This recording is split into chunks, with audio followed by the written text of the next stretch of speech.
ఏం పేరమ్మా? కర్రీ ప్రభాలక్ష్మి అండి. దేనికి వచ్చారు మీరు ఇక్కడ నాడిపతి హాస్పిటల్కి? అది జబ్బు నిప్పనండి, షుగర్ ఉందండి. షుగర్ ముందు వచ్చినప్పుడు ఎంత ఉందమ్మా షుగర్? షుగర్ వచ్చినప్పుడు మీకు వచ్చినప్పుడు ఎంత ఉంది? 196. 196. ఎన్ని రోజులు చేయించుకున్నారు? 11 రోజులు 11 రోజులు చేయించుకున్నారు. 11 రోజులు చేయించి మానేసామండి. మళ్ళీ ఇప్పుడు ఎన్ని నెలల తర్వాత? 4 నెలల తర్వాత వచ్చారు.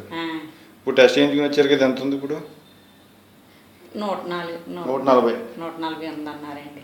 ఇప్పుడు ఎలా ఉందమ్మా షుగర్ విషయంలో మీకు ఇప్పుడు ముందుకు ఇప్పటికి తేడా? షుగర్ గురించి ఏమి ప్రాబ్లం లేదండి. జబ్బే నిప్పు కంట్రోల్లోనే ఉంటుందండి. ముందుకు ఇప్పటికి తేడా? ముందుకు ఇప్పటికి తేడా బాగానే ఉంటుందండి. బాగానే ఉంటుంది. రిపోర్ట్స్ ఇచ్చారు కదా?